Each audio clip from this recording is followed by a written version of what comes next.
Sir अब सब काम कर रहा है। फाइन, तो काम कर रहा है।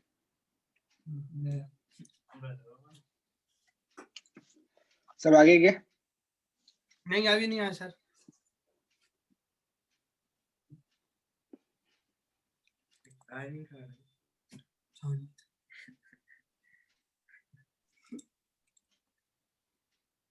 जल्दी आ।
तो आज हॉस्ट बना दो। सर बोलो बेटा। Sir good evening sir. Good evening. Sir ये लाइव लोड और डेड लोड क्या होता है? देखो एक्चुअली क्या होता है, एक स्ट्रक्चर का जो सेल्फ वेट होता है वो डेड लोड होता है, वो हमारे कंट्रोल में नहीं है। तो स्ट्रक्चर में डेड लोड हमेशा रहेगा ही रहेगा, ठीक है। लेकिन मान लो लाइव लोड है, लाइव लोड हमारे हाथ में है। तो अब जब हम कॉम्बिनेशन करते हैं तो डेड लोड तो पूरे स्पैन में है, तो डेड लोड को हमें कहाँ रखना है नहीं रखना है डिसाइड करने की जरूरत नहीं है। लेकिन जब लाइव लोड की बात आता है तो लाइव लोड के पास हमारे पास ऑप्शन है कि लाइव लोड को हम वहीं पे रखें जाकि इफेक्ट जो तुम्हारा हो बढ़ जाए। जैसे क्वेश्चन तुम्हारा यहाँ था, एक आईएलडी दिया हुआ था, वो आईएलडी में एक पॉजिटिव साइड है एक नेगेटिव साइड है, ठीक है। पॉजिटिव साइड का एरिया है मान लो 30, नेगेटिव साइड का एरिया है 20 फॉर एग्जांपल। तो बोले कि मैं इस कंडीशन में मैं मैक्सिमम कितना स्ट्रेस फंक्शन पा सकता हूँ, समझ रहे हो। पॉजिटिव साइड का एरिया है 30 और नेगेटिव का है 20। तो उस क्वेश्चन को कैसे अप्रोच करना है, जैसे मान लो तुम्हारा जो डेड लोड है वो तुम्हारे कंट्रोल में नहीं है, तो डेड लोड पूरे स्पैन में है, वो पॉजिटिव साइड में भी रहेगा नेगेटिव साइड में भी रहेगा। लेकिन मान लो मुझे मैक्सिमाइज करना है अभी, तो मैं लाइव लोड को अपने हाथ में कंट्रोल में ले सकता हूँ, मतलब लाइव लोड को मैं प्लेस कर सकता हूँ। तो देखो क्योंकि ज्यादा एरिया लाइव लोड का, ज्यादा एरिया तुम्हारा पॉजिटिव साइड में है, मैं एक फिगर बना के दिखा देता हूँ।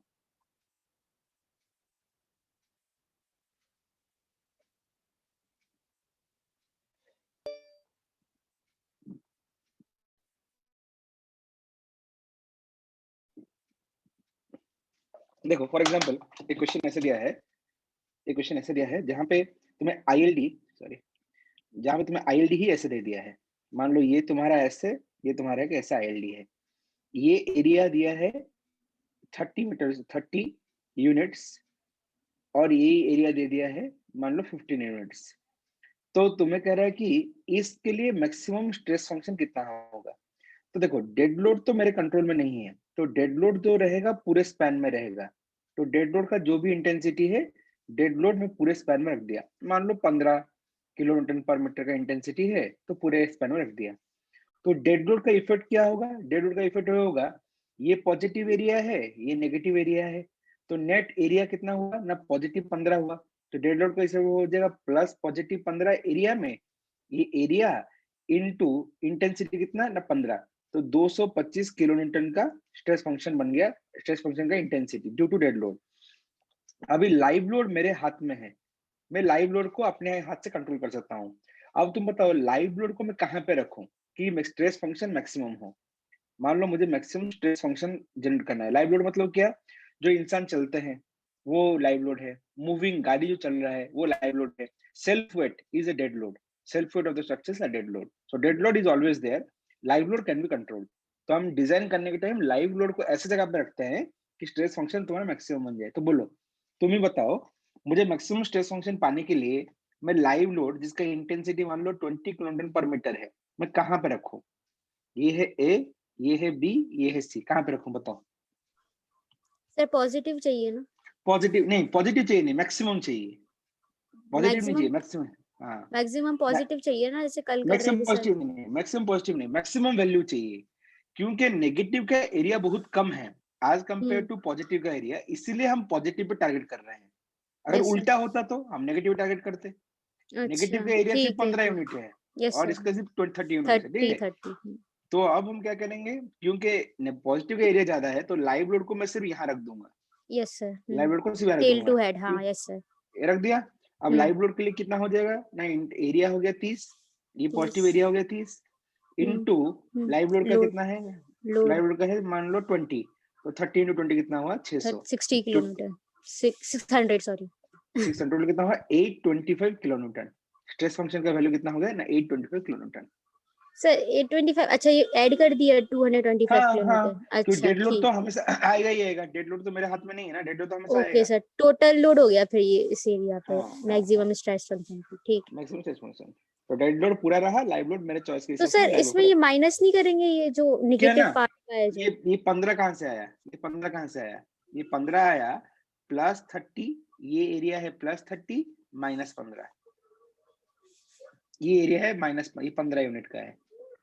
ध्यान से देखो, ये एरिया कितने का है ना 15 यूनिट का। अरे यार ये तो मिट गया, ये एरिया 15 यूनिट का था, तो नेट कितना हुआ, नेट एरिया कितना हुआ, ये एरिया 15 यूनिट का है, तो ये 30 यूनिट का है, तो नेट एरिया कितना हुआ 30, positive area, this is positive area, this is negative area, positive area minus negative area, total net net area कितना हुआ ना 15 पॉजिटिव एरिया। इंटेंसिटी कितना है ना, डेड लोड का इंटेंसिटी 15।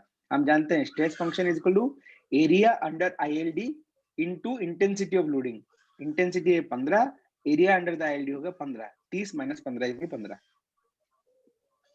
सर बोलो बोलो, कहाँ डाउट है बोलो। सर एक मिनट सर।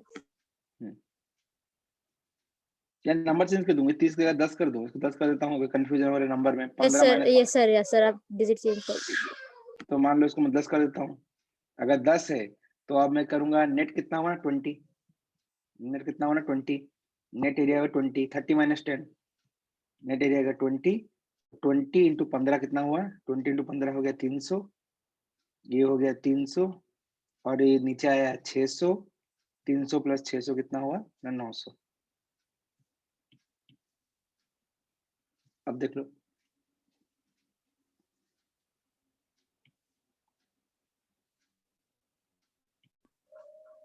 यस सर, ठीक है सर, ठीक है ठीक है ठीक है चलो, तो आगे बढ़ते हैं। Next will go for next chapter, chapter 4। Chapter 4 is arches, cables and suspension bridge।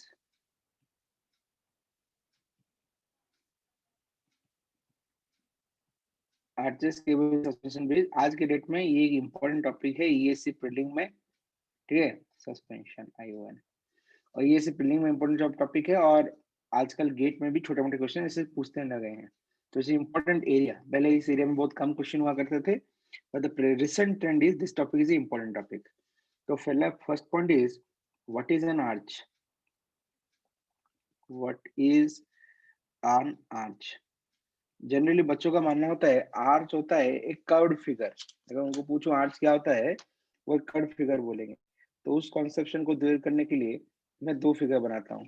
मान लो ये तुम्हारा एक फिगर है ऐसे, जो तुम्हें देखने के लिए फ्रेम की तरह लगेगा, तो ये तुम्हारा एक फ्रेम है ऐसे, this frame is being subjected to suppose a loading which is a UDL. Second मैं डिट्टो यही केस कर रहा हूँ, ऐसे ही एक फ्रेम ले रहा हूँ, ऐसे ही यूडीएल दूंगा इस फ्रेम में, सेम यूडीएल, बट उससे माइनर चेंज, एक माइनर चेंज है। मैंने क्या कर दिया, उसका एक एंड को मैंने क्या कर दिया, रोलर कर दिया। तो again same UDL, same frame, लेकिन मैंने क्या कर दिया, एक एंड को रोलर कर दिया। अब तुम इन दोनों का डिफरेंशियल को अप्रिशिएट करो। A B C D, this is A B C D. अगर तुम दोनों केस में देखोगे, दोनों केस में इस अगर तुम ए और ए बी सी डी पहला फ्रेम देखोगे और तुम दूसरा फ्रेम देखोगे, दोनों केस में खास डिफरेंस है। डिफरेंस क्या है? देखो देखो वर्टिकल रिएक्शन, यहाँ का वर्टिकल रिएक्शन और यहाँ का वर्टिकल रिएक्शन सेम होगा। अगर ये लेंथ L है, इंटेंसिटी W किलोन्यूटन पर मीटर है, जैसे बीम में वर्टिकल रिएक्शन WL/2 होता है, तो यहाँ पे भी रिएक्शन WL/2 होगा। सिमिलरली अगर ये इंटेंसिटी तुम्हारा W किलोन्यूटन पर मीटर है और ये लेंथ है, तो यहाँ पे भी रिएक्शन WL/2 होगा और यहाँ पे भी रिएक्शन WL/2 ही होगा। ये बस को क्लियर आया? अब देखो, अब दोनों केस में हॉरिजॉन्टल रिएक्शन हो कि नहीं, पहले फील करो। अगर तुम देखोगे, इसका टेंडेंसी होगा, इस बीम का टेंडेंसी होगा ऐसे अंदर की तरफ आने का। Yes sir. जब इस बीम का टेंडेंसी से अंदर की तरफ आने का होगा, तो ये कॉलम जो होगा, ये कॉलम ऐसे बाहर जाने की कोशिश करेगा और ये कॉलम जो होगा, ये कॉलम ऐसे बाहर जाने की कोशिश करेगा। लेकिन तुम क्या देख रहे हो? दो सपोर्ट है, कौन सा ए और डी, जो इन दो कॉलम को ऐसे बाहर की तरफ जाने के लिए परमिट नहीं करेगा। ये दोनों जो सपोर्ट ए एंड डी है, it will not allow the outward movement of the column. If it is not allowing the outward movement of the column, it means there must be a reaction. ये एक reaction होगा जो इस displacement को रोक रहा है। जब भी डिस्प्लेसमेंट रुकता है, एक रिएक्शन आता है, तो ये रिएक्शन किस तरफ होगा ना? Inward. So this inward reaction is preventing the column from deflecting to right in this side। और यहाँ पे मान लो लेफ्ट की तरफ जा रहा है, अगर लेफ्ट जा रहा है तो रिएक्शन क्या होगा? ऐसे, यहाँ पे रिएक्शन होगा ऐसे। तो हम क्या देख रहे हैं? In case of this kind of structure, we are getting a horizontal reaction. This horizontal reaction is because of these two columns has a tendency to move outward. This outward tendency is being prevented. The movement outward is being prevented by the presence of horizontal reaction at the support. ये horizontal reaction support का है, वो उसको बाहर जाने को रोकता है। अब देखो यहाँ पे क्या है? अगर तुम यहाँ पे देखोगे, ये लोडिंग अगर ऐसा है, तो यहाँ पे ये आउटवर्ड जाने का चाहेगा। यहाँ पे भी जैसे तुम वहां पे देख रहे थे, column has a tendency to move outward जाना चाहेगा, लेकिन ये आउटवर्ड चला जाएगा। यहाँ पे आउटवर्ड जाने के लिए कोई रोकने वाला नहीं है। कैसे रोकने वाला नहीं है? अगर तुम देखोगे तो मे बी ये जो BC पार्ट होगा, ये BC पार्ट कुछ ऐसे रिफ्लेक्ट किया। अगर BC पार्ट कुछ इस तरह से रिफ्लेक्ट किया और तुम देखो, तुम CD पार्ट को देखोगे, जो पार्ट उस केस में नहीं जा पा रहा था, because of the presence of this roller kind of thing, because of the presence of this roller kind of support, what we'll see, this part will move something like this. This part will move something like this. कुछ इस तरह से बाहर चला जाएगा। तो तुम क्या देख रहे हो? In second case, the horizontal deflection is not being prevented. अगर horizontal deflection नहीं है, वैसे भी तुम देख सकते हो यहाँ पे कोई horizontal reaction नहीं आने वाला है, क्योंकि कैसे आएगा? D पॉइंट में horizontal नहीं आएगा। अगर A पॉइंट में हॉरिजॉन्टल आ भी गया तो हॉरिजॉन्टल इक्विलिब्रियम कैसे होगा? अगर यहाँ पे हॉरिजॉन्टल रिएक्शन को आ गया, कैसे आएगा? इक्विलिब्रियम कैसे होगा? इक्विलिब्रियम नहीं होगा ना सर, वो इक्विलिब्रियम होगा ही नहीं, वो फिसल जाएगा इससे। इक्विलिब्रियम के लिए जो हॉरिजॉन्टल रिएक्शन एट A जो तुम बोलोगे, उसको 0 ही होना पड़ेगा। लॉजिक ये है कि इस केस में कोई हॉरिजॉन्टल रिएक्शन आ ही नहीं रहा है, लेकिन पहले केस में अगर केस 1 देखोगे हॉरिजॉन्टल रिएक्शन है, केस 2 देखोगे तो हॉरिजॉन्टल रिएक्शन नहीं है। तो देखो केस 1 में अगर मैं तुम्हें कोई भी सेक्शन में बेंडिंग मोमेंट पूछूंगा, केस 1 में मैं तुम्हें कोई भी सेक्शन में बेंडिंग मोमेंट पूछूंगा, मान लो x दूरी पे मैं बेंडिंग मोमेंट पूछ रहा हूँ, height of the column h है, तो सैगिंग पॉजिटिव मान के बोलना है। तो बेंडिंग मोमेंट कितना लिखोगे? Sir bending moment at any section x sagging positive, WX into x WL/2 into x positive होगा। बोल W into X square by 2 तुम बोले वो नेगेटिव होगा, क्योंकि वो राइट साइड में तुम देखो पॉजिटिव कौन? Clockwise positive. तो WL/2 इंटू एक्स जो होगा, WL/2 इंटू एक्स जो होगा, ये पॉजिटिव है। लेकिन जो W into X square by 2 है, ये नेगेटिव है क्योंकि एंटी क्लॉकवाइज है। सिमिलरली H, ये H इंटू हाइट है H, this H into H is again क्या? नेगेटिव। तो माइनस कितना? H इंटू H होगा। अगर मैं इस केस में सेम चीज को अगर मैं यहाँ तुम्हें लिखने के लिए बोलूं, सेम मैं कहूंगा कि यहाँ पे तुम bending moment at any section x लिखो, तुम लिखो सर यहाँ पे bending moment at any section x is equal to W into L by two, again sagging positive मान के लिखना है, तो W into L by two into X minus W into X square by two, check करना यही होगा क्या?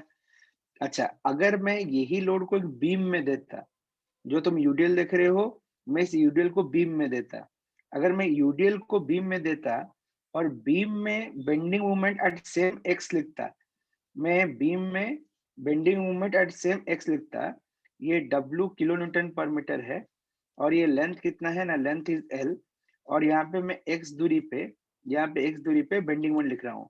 तो अगर मैं लिखता what is the bending moment for the same loading in the beam, तो बीम के लिए तुम क्या लिखते हैं, सैगिंग पॉजिटिव मान के ना, W into L by two into X minus W into X square by two, check करना मैं सही हूँ क्या? अगर ये बात सच है, now you look at equation 1 and now you look at equation 2। तुम देख सकते हो from equation 1 and 2, from equation 1 and 2 क्या मैं लिखता हूँ, जो तुम्हारा स्ट्रक्चर था, जो ये स्ट्रक्चर था, स्ट्रक्चर 1, इस स्ट्रक्चर 1 में bending moment at any section x is equal to क्या है ना, W into L by two into X minus W into X square by two minus h into H लिख सकता हूँ क्या? और अभी हमने देखा कि अगर यही लोडिंग हम बीम में दे तो बीम का ये मूवमेंट और ये मूवमेंट दोनों बराबर हो गया क्या? अगर ये दोनों मूवमेंट बराबर हो गया है तो क्या बन सकता हूँ इसको, mbx minus h into H. तो मैंने क्या लिखा ना, तुम देख रहे हो अपना जो पहला वाला स्ट्रक्चर था, वहां पे कोई भी सेक्शन का तुम बेंडिंग मूवमेंट देखोगे और तुम कंपेयर करोगे बीम के साथ, अगर तुम अपना स्ट्रक्चर का जो स्ट्रक्चर नंबर 1 है, इस स्ट्रक्चर नंबर 1 को तुम बीम में, यही लोड बीम में दो और तुम इसका बेंडिंग मोमेंट को कंपेयर करो, तुम क्या देख रहे हो, at any section of this structure, at any section of the structure the bending moment in the beam में अगर तुम लोडिंग दोगे तो ये जो बेंडिंग मोमेंट आएगा ये सैगिंग है बाबा, ये क्या है तुम्हारा sagging moment, this net moment is sagging, इसलिए बीम में कर्वेचर ऐसा है, देखो ये कर्वेचर ऐसा, मतलब दिस सैगिंग कर्वेचर। तो तुम देख रहे हो बीम में जब लोडिंग आया तो सैगिंग कर्वेचर वाला दिया, मतलब मोमेंट क्या है, सैगिंग। तो तुम देख रहे हो इसमें क्या हो रहा है, ये सैगिंग मोमेंट कम हो रहा है। सैगिंग मोमेंट कम क्यों हो रहा है, नहीं जो H इंटू एच का मूवमेंट जनरेट हो रहा है ये एक हॉगिंग मूवमेंट है, ये क्या है तुम्हारा हॉगिंग मूवमेंट। अगर ये मूवमेंट को, पहले पार्ट को मैं बीम का मूवमेंट बोल दूं, मैं देखूंगा इस स्ट्रक्चर में, स्ट्रक्चर नंबर 1 में बीम का मूवमेंट कम इसलिए हो रहा है क्योंकि H इंटू एच का हॉगिंग मूवमेंट प्रेजेंट है। तो जो भी स्ट्रक्चर जहां पे एक हॉगिंग मूवमेंट जनरेट हो पाए, कोई भी स्ट्रक्चर जहां पे एक हॉगिंग मूवमेंट जनरेट हो पाए, विच can counter balance, counter balance मतलब कम ज्यादा करना, ठीक, कम करना यार, ज्यादा तो नहीं, कम करना, which can counter balance to some extent the sagging movement generated due to loading, loading के कारण जो सैगिंग मूवमेंट जनरेट हो रहा है उसको, अगर तुम्हारा एक हॉरिजॉन्टल थ्रस्ट, इसको बोलते हैं हॉरिजॉन्टल थ्रस्ट, ठीक है, ये हॉरिजॉन्टल रिएक्शन को हम बोलते हैं हॉरिजॉन्टल थ्रस्ट। तो मैं क्या बोल रहा हूं, तुम्हारा लोडिंग के कारण जो सैगिंग मूवमेंट जनरेट होता किसमें ना, बीम में, अगर वो sagging movement is counter balance due to the bending movement और the hogging movement generated by this horizontal thrust, then such kind of structure is called arch. तो ये जो पहला स्ट्रक्चर है इसको हम आर्च बोलते हैं। तो आर्च का मतलब ये नहीं कोई भी ऐसा कोना वाला स्ट्रक्चर या आर्च है, नहीं नहीं नहीं नहीं, उसमें जरूरी ये है कि जो बीम में कोई भी सेक्शन का सैगिंग मूवमेंट होता है, मतलब आर्च में जो लोड लगेगा तुम उस लोड को बीम में लगाओ, तुम्हें ये चेक करना पड़ेगा कि क्या बीम का जो भी मूवमेंट है आर्च में उससे कम मूवमेंट है या ज्यादा मूवमेंट है। तो पहला क्राइटेरिया होना चाहिए आर्च में बीम का मूवमेंट से कम मूवमेंट होना चाहिए, और वो कम क्यों होगा, नहीं जो हॉरिजॉन्टल रिएक्शन है ये एक हॉगिंग मूवमेंट जनरेट करेगा, जो बीम में सैगिंग मूवमेंट जो जनरेट होता है उसको काउंटर बैलेंस करता है, इसीलिए हम इसको आर्च बोलते हैं। तो तुम समझ सकते हो क्योंकि आर्च में कोई भी सेक्शन में बेंडिंग मूवमेंट कम होता है, so arch is economical construction as compare to a normal beam, beam के हिसाब से इकोनॉमिकल कंस्ट्रक्शन होगा क्योंकि कोई भी सेक्शन में नेट बेंडिंग मोमेंट जो होता है वो कम होता है। लेकिन तुम सेकंड स्ट्रक्चर को देखोगे, second structure is not an arch, it's a simple frame. Frame क्यों ना, यहाँ पे जो तुम बेंडिंग मोमेंट देख रहे हो ये कंपेयर टू बीम का बेंडिंग मोमेंट ये कुछ कम ही नहीं हुआ, इनफैक्ट ये तो बीम के बेंडिंग मोमेंट के बराबर ही हुआ। तो ये जो स्ट्रक्चर है it is not an arch because in this case the bending movement generated due to the loading is being not being counterbalanced by the hogging movement generated due to the horizontal reaction. तो समझो what is the technical definition of arch. तो तुम दिमाग से ये हटा दो कि जो भी चीज कर्व्ड है वो आर्च है, नहीं। क्या है what is an arch? Arch is a structure, arch is a structure in which the bending moment generated, किसमें? generated due to the external loading, the bending moment generated due to the external loading is counterbalanced to some extent, counterbalanced to some extent, zero नहीं होगा, कुछ कम होगा, ठीक है, इसलिए to some extent is important, is counterbalanced to some extent by the, कौन counterbalance करता है? counterbalance to some extent by the hogging movement, by the hogging movement, कौन जनरेट करता है ना? hogging movement generated by the horizontal thrust, hogging movement generated by the horizontal thrust. तो arch वो structure है जिसमें बेंडिंग मूवमेंट, कोई भी सेक्शन का bending movement generated at any section, किसमें? Due to external loading is counter balance, कौन counter balance करता है ना? Hogging movement due to horizontal thrust. समझ में आया सबको व्हाट इज एन आर्च? तो इसका मतलब क्या है, अगर तुम ऐसे कर्व्ड देख लोगे, ऐसे कर्व्ड, इसको देख के जस्ट कर्व है इसलिए तुम आर्च में तुम बोल देना, तुम इस फिगर को देख के पहले समझना कि आर्च है कि नहीं है। जैसे मान लो मैं दो फिगर बना दिया, ऐसे दो फिगर बना दिया, ठीक है, तो पहले में ये है ऐसा, ये है ऐसा, ये है ऐसा, लेकिन ये पार्ट है रोलर। तो try to appreciate the difference. अगर तुम यहाँ पे लोड दोगे तो यहाँ पे से हॉरिजॉन्टल थ्रस्ट जनरेट हो पाएगा। अगर हॉरिजॉन्टल थ्रस्ट जनरेट हो पाया तो बेंडिंग मोमेंट को पक्का कम करेगा। अगर कर्व कम कर रहा है तो इट इज एन आर्च। तो यहाँ पे लोड दोगे कोई हॉरिजॉन्टल रिएक्शन नहीं आएगा क्योंकि ये तो रोलर हो गया, तो आगे चला जाएगा। So it is just a curved beam, so it is a curved beam. तो कोई भी ऐसे टेढ़ा चीज आर्च नहीं होता। डेफिनेशन क्या है, उसमें जो बेंडिंग मोमेंट होगा उसको कम होना चाहिए, और बेंडिंग मोमेंट कम कौन करेगा ना? Bending moment, hogging moment generated due to horizontal thrust. क्या तुम्हें डेफिनेशन ऑफ आर्च क्लियर हुआ क्या? Yes sir. Yes sir. Have you understood the definition of arch? अच्छा सर बेटा एक इस चीज, एक सेकंड, एक बार लिख दो इसको। इसको कहते हैं लीनियर आर्च। लीनियर आर्च मतलब सब एलिमेंट इसका स्ट्रेट लाइन है, इसे लीनियर आर्च बोलते हैं। हाँ बोलो बोलो। सर इसमें ये जो माइनस कैपिटल एच और ये हुआ ना स्मॉल एच, ये कैसे हुआ माइनस सर? तुम यहाँ पे बेंडिंग मोमेंट लिखो ना, जब तुम यहाँ पे बेंडिंग मोमेंट का लिख रहे हो तो तुम्हारा right and left hand side में कौन सा मोमेंट पॉजिटिव है? क्लॉकवाइज। क्लॉकवाइज। आप बताओ h इंटू एच का मोमेंट कौन सेंस में, क्लॉक या anti clock? H into H. ये है h, ये है ऐसे फोर्स, ये है h, ये h। इस पॉइंट के अबाउट कैसा मोमेंट है sir? Anti clockwise. Anti clockwise. हाँ, तो हमारा क्लॉकवाइज पॉजिटिव है ना लेफ्ट हैंड साइड में, इसलिए h इंटू h नेगेटिव लिख दिया। अच्छा ठीक है, ठीक ठीक ठीक सर। अबे बेंडिंग मोमेंट लिख रहा हूँ।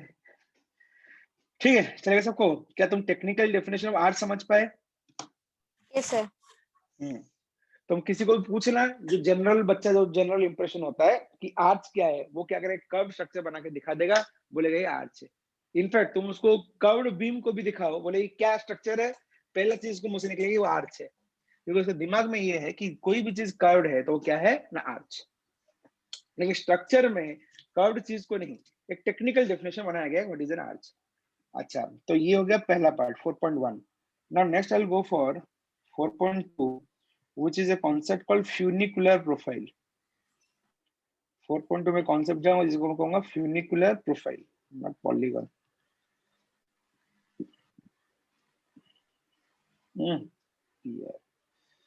funicular profile, what is a funicular profile? समझो, अगर मान लो मैं तुम्हें एक स्ट्रक्चर देता हूँ, दो तीन स्ट्रक्चर बनाता हूँ ताकि तुम्हें क्लैरिटी बने। मान लो ये तुम्हारा एक स्ट्रक्चर है, एक सिंपली सपोर्टेड बीम है।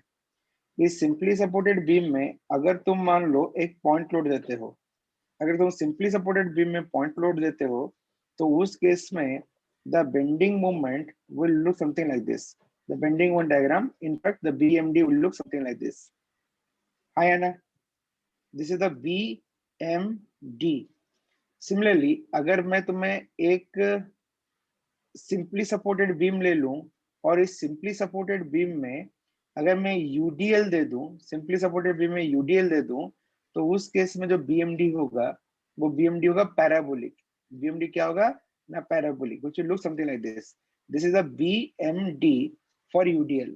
एंड थर्ड केस में मुझे नहीं पता तुम जल्दी बोल पाओगे नहीं बोल पाओगे, तो मैं इसको जल्दी ड्रॉ कर देता हूँ। तुम एक्सपेरिमेंट करेंगे, तुम सो में तब पढ़े नहीं हो ना, तुम बीएमडी बनाने में बहुत टाइम लगेगा। ठीक है, जब तुम सोम पढ़ लोगे तो जल्दी बन जाएगा। तो मान लो ये लेंथ L/3 है, ये L/3 है, ये L/3 है, तो इसका अगर मैं बीएमडी बनाने जाऊं, बना सकते हो जल्दी, बना सकते हैं बीएमडी इसका? कोई इसका बीएमडी बना सकता है जल्दी जल्दी? Yes sir. कैसे देखिए बोलो तो?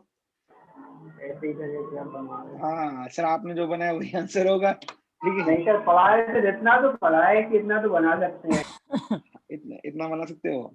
चलो बीएमडी देखो, बीएमडी एसएफडी जो है ना, अगर एक सिविल इंजीनियर है, ठीक है, अगर वो कह रहा है कि मुझे बीएमडी एसएफडी में थोड़ा कंफ्यूजन है, तुम जान लेना उसे डिग्री में दाग जरूर लगेगा रे बेटा, वो कभी जिंदगी में सिविल इंजीनियर नहीं बन पाएगा। तो एक चीज याद रखना, थर्ड ईयर में हो, अभी भी टाइम है, ठीक है, अभी भी टाइम में है, तुम थोड़ा सा मेहनत करके अपना एसएफडी बीएमडी कॉन्सेप्ट को तगड़ा जरूर बना देना। ठीक है, बना तो ऐसे भी है।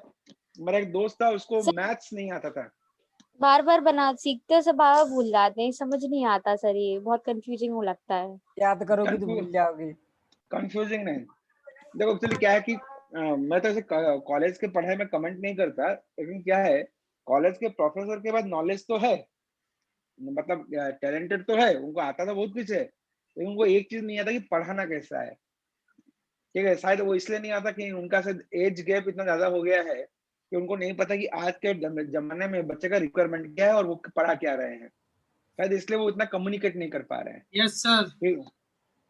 यस तो सर। एक्चुअली तो इसलिए क्या है कि अब नॉलेज हमें अगर पाना है, मैं ये नहीं कहता कि मैं कोई कोचिंग को प्रमोट कर रहा हूँ, लेकिन मैं तुम्हें ये कहता हूँ कि अगर मान लो एटलीस्ट फंडामेंटल, मैं क्या देखता हूँ, जैसे इन एक प्लेस पे ग्वालियर बच्चे 2 बार कोचिंग करते हैं।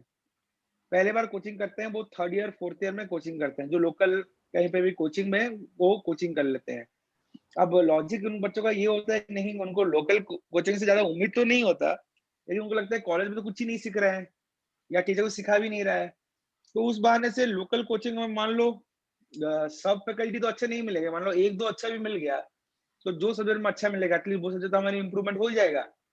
फिर वो बाद में वही बच्चे मुझे मिलते हैं कहाँ पे, ये और बड़े कोचिंग में मिल जाएंगे, may be in Bhopal, may be in Indore, may be in Delhi, वो नए बड़े कोचिंग में बन जाते हैं।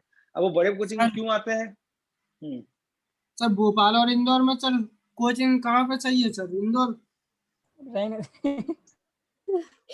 सर आप ये बताइए एसएफडी और बीएमडी की कंसेप्ट कैसे क्लियर करें बिल्कुल अच्छे से? बोल तो रहा हूँ, तो तुम एक चीज ये मानो कि तुम तैयारी जो शुरू करते हो फोर्थ ईयर के बाद एक बड़े कोचिंग में जाके, उससे पहले एक बार एसएफडी बीएमडी किसी से ढंग से पढ़ लो, जो ढंग से तो सोम पढ़ाता हो उसे ढंग से थोड़ा बीएमडी एसएफडी पढ़ लो, एटलीस्ट फंडामेंटल बन जाएगा। 100% नहीं तो 100 फंडामेंटल बन जाएगा। कोई रेडी नहीं है सर आज के टाइम में, सर सब अपना ही अपना देखते हैं। तो मैं तुम्हें एक रेफरेंस देता हूँ, वहां पे किसी टीचर का नहीं, कॉपी बुक का, आईएएस बुक का। मास्टर की कोचिंग, आईएएस मास्टर की कोचिंग है, ठीक है, आईएएस मास्टर। सिविल का एक अच्छा कोचिंग है। तुम उस आईएएस मास्टर्स का अगर मटेरियल उठाओगे और उठा के उसका सोम के मटेरियल में अगर एसएफडी बीएमडी पढ़ लोगे, थोड़ा सा समझने में दिक्कत हो सकता है क्योंकि तरीका थोड़ा सा फॉरेन ऑथर बेस्ट है, लेकिन तुम्हें समझ में आ गया तो तुम्हारा कॉन्सेप्ट क्लियर हो जाएगा एसएफडी बीएमडी में। तो सर ये कोचिंग है ग्वालियर में? नहीं, ग्वालियर में तो आईएएस मास्टर नहीं है रे बाबा। अच्छा, तो इसकी नोट्स कहाँ से मिलेंगे सर? गूगल पे? आईएएस मास्टर का मटेरियल हाँ ऑनलाइन भी पड़ा हुआ है, ठीक है। कौन बोल रहा है? योगेश बोल रहा है क्या? कुलदीप बोल रहा है? नहीं, रामकृष्ण। tginengineering.com से मिल जाएंगे। हाँ ये हाँ सही बस बस तू एक कौन काम से? कर कि civilengineering.com। अच्छा बस तू ठीक है। वहीं से डाउनलोड करके ये टेलीग्राम ग्रुप पे शेयर कर दे, ठीक है? हाँ टेलीग्राम ठीक। ग्रुप पे डली है सर वो सब। अबे अपने जो ग्रुप ग्रुप पे? तू खोला है, जो ग्रुप खोला है उसमें डाल दे। हाँ जी डाल दूंगा, पब्लिक चैनल है सब डले नोट्स से आई मास्टर के। हाँ बस वो डाल दे, वहां से अगर तुम एसएफडी बीएमडी पढ़ लोगे तो थोड़ा सा कॉन्सेप्ट बन जाएगा, कॉन्सेप्चुअली लिखा है वहां पे तो मैं कैसे बहुत से बना देते हैं। क्वेश्चंस लगाती हूँ, जैसे एक बन जाता है सिंपल वाला, तो दूसरा सिंपल बन जाता है, फिर बुक में वो से बीसी पन्ना से अभी इसको पढ़ा कोशिश की थी। दीजिए। चलो चलो ठीक है। ठीक है सर, इसे कंटिन्यू रखिए। हाँ वचन करने में। नहीं, एक बार तुम प्रिपेयर करने से पहले कहीं पे थोड़ा सा एक लोकल कोचिंग में थोड़ा ब्रश अप हो जाओ, एक कॉन्सेप्ट थोड़ा बन जाए, ठीक है? चलो आगे बढ़ते हैं। तो मैं क्या बोल रहा हूँ कि तो ये फ्यूनिकुलर प्रोफाइल क्या होता है। मैं पहले क्या बनाया, जो लोडिंग टीम था वो लोडिंग के टीम के करस्पॉन्डिंग मैंने बीएमडी बनाया। तो ये 3 बीएमडी तुम देख पा रहे हो। वह अब मैं क्या करता हूँ, एक आर्च बनाता हूँ। जैसे मान लो पहले मैं आर्च को ऐसे बनाया, आर्च को ऐसे बनाया, कैसे बनाया तो ध्यान देना। ये मान लो ऐसे,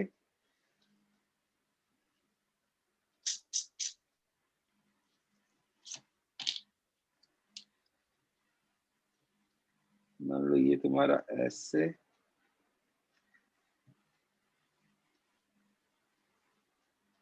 और ये तुम्हारा मान लो ऐसे।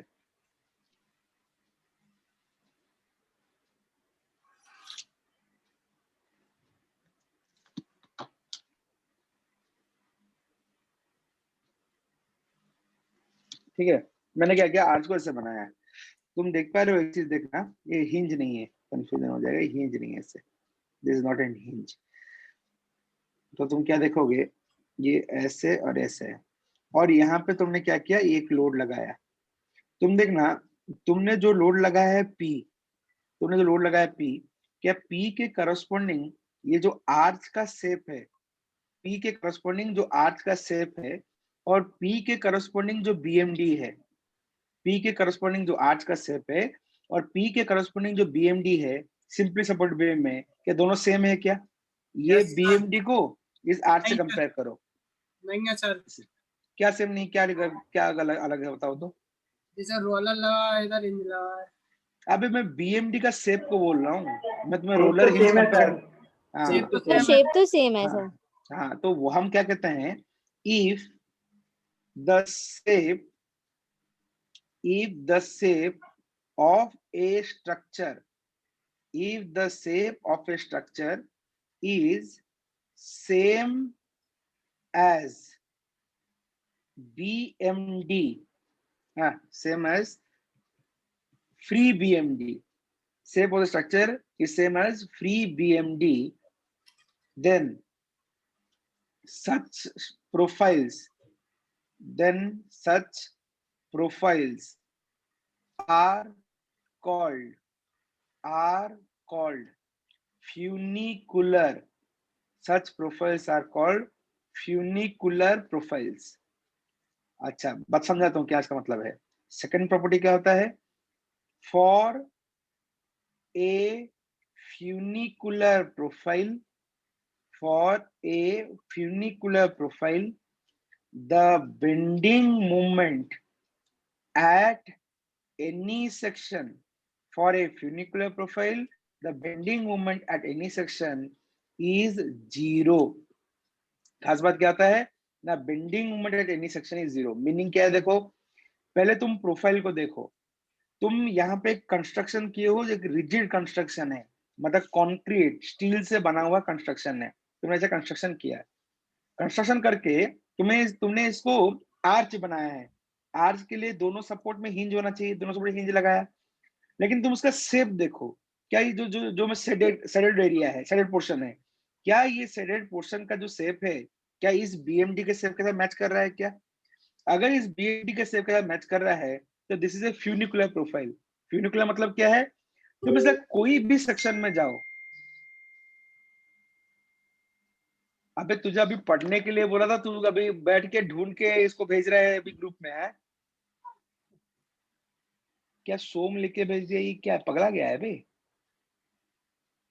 याद ठीक है। रखने के लिए भेज दिया हुआ सर। याद रखने के लिए, तो अब पढ़ाई पे ध्यान दे।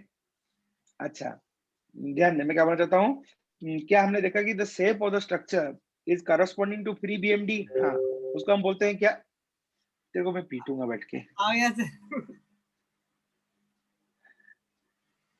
तुम लोगों, तुम पढ़ाई जब पढ़ा रहा हूँ तो पढ़ो ना, बैठ के मटेरियल सोशल निकाल ले। वर्कर बनने हैं सर। हाँ, सोशल वर्क उठ के कर रहा है लड़का। ठीक है, आ जाओ। फ्लो टूट गया, क्या बोल रहा था? फ्लो टूट गया। दोनों का सर कंपैरिजन कर रहे थे सर। जब नहीं सर, अब मैं 0 बता रहे थे। क्या जियो? 0 0 0 बेंडिंग जीरो मोमेंट ने, एट एनी सेक्शन। अब मेरा दिमाग भी यहाँ चला गया, मैं वो पन्ना ढूंढ रहा हूँ जहाँ बेंडिंग मोड है, एसएफडी बीएमडी। अभी बीच में इतना बड़ा बड़ा लोगो आ गया है, वो उसमें तो आधा चीज दिख नहीं रहा है, क्या फर्जी है एकदम ये। फर्जी है ना आवाज। ढूंढ के भेजा भी वो काम नहीं होगा। अब बता, क्वेश्चन के बीच में इतना मतलब पेज का 1/4 तो ये लोगो खा गया है। अब बच्चे को समझ में क्या आएगा? अगर लोगो हटाने सर का आप ही जुगाड़ फ्री पता टाइम में भेज दीजिएगा, आप पढ़ा दीजिए अभी, आप ही भेजो भेज दी देना उसने, फटाफट। भेजो दी उसने। नहीं, मुझे ऐसे डिवीजन नहीं आता हुआ। ठीक है, चलो आगे बढ़ेंगे। तो हम लोग क्या बोल रहे थे? ये फर्जी है रे, मेरे पास सॉफ्ट कॉपी है, मैं शेयर कर दूंगा। ठीक है, यस सर। मैं आईएएस मास्टर का ही स्टूडेंट हूँ। ठीक है, तो मेरा मेरा मेरा पढ़ा हुआ सॉफ्ट कॉपी मेरे पास है। तो आगे बढ़ते हैं। मैं क्या बोला कि the shape of the structure is corresponding to क्या? Free BMD, then such profile is called funicular profile. अब मैं आपको क्या बोल रहा था कि देखो, तुम ये प्रोफाइल को देखो, जो आर्च तुम बनाए हो, जो तुम आर्च बनाए हो, आर्च के लिए सपोर्ट तो हिंज करना ही पड़ेगा। तूने सपोर्ट को हिंज कर दिया, ये दोनों को हिंज कर दिया। ये प्रोफाइल का शेप और बीएमडी को शेप को देखो, क्या दोनों सेम है क्या? तो वो ये बन गया फ्यूनिकुलर प्रोफाइल। अब फ्यूनिकुलर प्रोफाइल बनने से मैं एक्साइटेड क्यों हूँ? मैं इसलिए एक्साइटेड हूँ कि तुम इसका बेंडिंग मोमेंट कहीं पे भी निकालो, इसका बेंडिंग मोमेंट हर सेक्शन में 0 ही आएगा। खास बात क्या है? The bending moment at any section of this kind of profile will be क्या? 0। सिमिलरली अगर तुम देखोगे, ये ऐसे पैराबोलिक प्रोफाइल है। चिंटू, अबे कौन है भैया? ये पैराबोलिक प्रोफाइल है। इस पैराबोलिक प्रोफाइल में अगर तुम यूडीएल दे दोगे, this is N parabolic profile, this is N parabolic profile. इस पैराबोलिक प्रोफाइल में अगर तुम यूडीएल दे दोगे, पैराबोलिक प्रोफाइल में तुमने क्या दे दिया ना? यूडीएल दे दिया। ठीक है, इस तरह का यूडीएल दे दिया। अब बताओ, अगर तुम पैराबोलिक प्रोफाइल में यूडीएल दे दिए, मुझे बताओ, अगर पैराबोलिक प्रोफाइल में तुम यूडीएल दिए, क्या ये फ्यूनिकुलर हुआ कि नहीं हुआ? पैराबोलिक प्रोफाइल में मैंने एक यूडीएल दिया, ऐसे एक आर्च है जो पैराबोलिक शेप का है, मैंने इसको यूडीएल दिया, ये फ्यूनिकुलर हुआ कि नहीं हुआ? नहीं सर। अच्छा, नहीं हुआ। तो देखते हैं, यहाँ जाओ, मैं तुम्हें शेप दिखाता हूँ। देखना, तुम्हारा शेप ऑफ द प्रोफाइल है ये, तुम्हारा शेप ऑफ द प्रोफाइल है ऐसे पैराबोलिक। तुम इस प्रोफाइल को कंपेयर करो इस बीएमडी के साथ, इस प्रोफाइल को कंपेयर करो बीएमडी के साथ, क्या दोनों सेम है, अलग अलग है? सेम है सर। शेप तो सेम है, शेप तो सेम हाँ, है तो सर। शेप ही तो देखना तुम्हें, मैं तुम्हें और क्या बोला देखने के लिए? मैं शेप ही तो बोल रहा हूँ। अगर शेप देख रहे हो तो ये भी तुम्हारा फ्यूनिकुलर प्रोफाइल हो गया, this is also a funicular profile. Similarly अगर मैं तुम्हें एक आर्च दिखाऊं ऐसे, कैसे ना, ये तुम्हारा ऐसे, ये ऐसे और ये ऐसे। Suppose this is an arch, suppose this is an arch which looks like a trapezoid, little bit like trapezoid। तो मान लो ये तुम्हारा आर्च है ऐसे, ये पार्ट तुम्हारा ऐसे और ये पार्ट तुम्हारा ऐसे।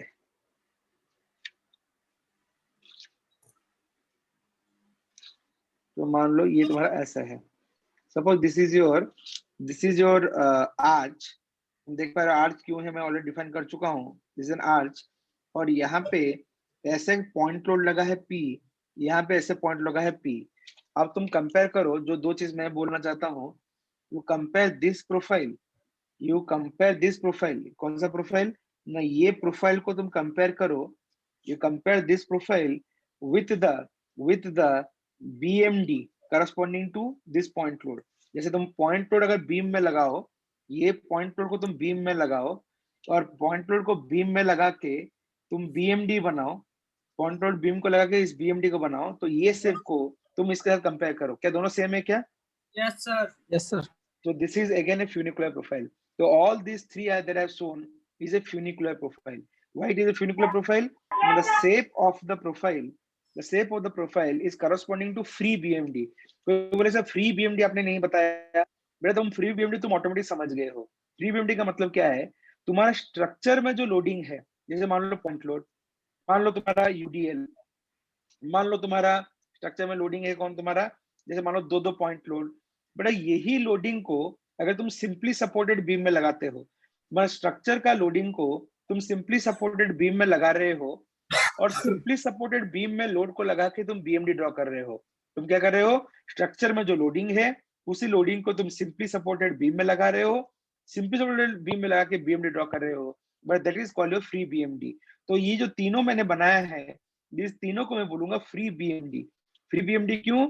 ना अपना ओरिजिनल स्ट्रक्चर में जो लोडिंग था, मैं उस लोडिंग को एक सिंपली सपोर्टेड बीम में लगाया हूँ, सिंपली सपोर्टेड बीम में उस लोडिंग के कारण जो बीएमडी बना उसको मैं बोलता हूँ फ्री बीएमडी। तो ये the shape of the structure is same as your free BMD, then such profile are called क्या तुम्हारा फ्यूनिकुलर प्रोफाइल। अब खास बात क्या है, देखो क्या बोलता हूँ, for any funicular profile, for any funicular profile, the bending moment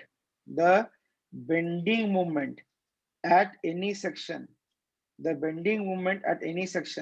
मान लो mx is equal to 0, हम जानते हैं for funicular arch, ये अगर आर्च है वो फ्यूनिकुलर आर्च लिख देता हूँ, देखना तो और क्लैरिटी होगा। मान लो अभी तक जो मैं ड्रॉ किया हूँ सब आर्च ही है, ठीक है, अभी तक मैं जो ड्रॉ किया हूँ ये सब आर्च ही है, तो मैं बोलूंगा फॉर फ्यूनिकुलर आर्च, जितना में तीनों आर्च है, ये दिस इज एन आर्च, देख पा रहे हो, this is an linear arch, it is an linear arch, this is or what kind of arch, this is a parabolic arch, this is a linear arch, this is a parabolic arch and this is again a linear arch। मैं यहाँ पे तीन arch draw किया हूँ, दो linear arch है, एक parabolic arch है, तो मैं क्या बोलूंगा, for any funicular arch the bending moment at any section is 0। मतलब देखो आर्च में हम जानते हैं mx इज इक्वल टू ना mbx minus h into Y. Y में यहाँ पे लिखा क्यों, देखो अपने जो डेरिवेशन में, सर हाँ अपने क्वेश्चन में ये वाई h का वैल्यू कांस्टेंट था, लेकिन मान लो अगर तुम्हारा पैराबोला ऐसा है, अगर पैराबोला ऐसा है तो तुम क्या देखोगे, करस्पॉन्डिंग टू x ये हो गया y, करस्पॉन्डिंग टू ये x ये पार्ट हो जाएगा y, करस्पॉन्डिंग टू ये x ये पार्ट हो जाएगा y, करस्पॉन्डिंग टू ये x ये पार्ट हो जाएगा y। तो वहां पे h कांस्टेंट नहीं है, तो ये y दिखाता है अलग अलग सेक्शन का राइज, इसको हम राइज बोलते हैं, ये हाइट को जो उठा हुआ आता है इसको राइज बोलते हैं।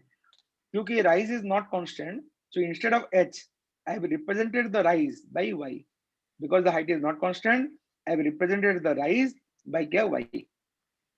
क्या यहाँ तो सबको क्लियर है? Yes sir. Yes sir. अच्छा अगर ये बात सच है, हाँ बोलो। सर फ्यूनिकुलर डायग्राम का सर कुछ प्रो पे क्या यूज क्या है सर? यूज बहुत कुछ है, मैं तो शुरुआत नहीं हुआ तुम सर फ्री जीरो मूवमेंट हो रहा है ना, सर, मतलब मूवमेंट डायग्राम क्या है? हेलो रूम में ही हूँ, आप दिल्ली आ गए क्या? तो मैं बस अभी 7 बजे पहुंच रहा हूँ, गेस्ट हाउस आ रहा हूँ, गेस्ट हाउस आता हूँ, रूम में तो हूँ।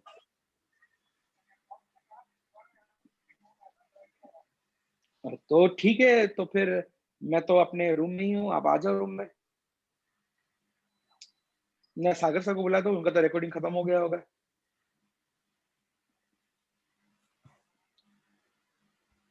अरे आज ही तो मतलब क्या बताओ, तो 9 दिन तो आज ही खत्म हुए, आज तो मैं वेज खाऊंगा।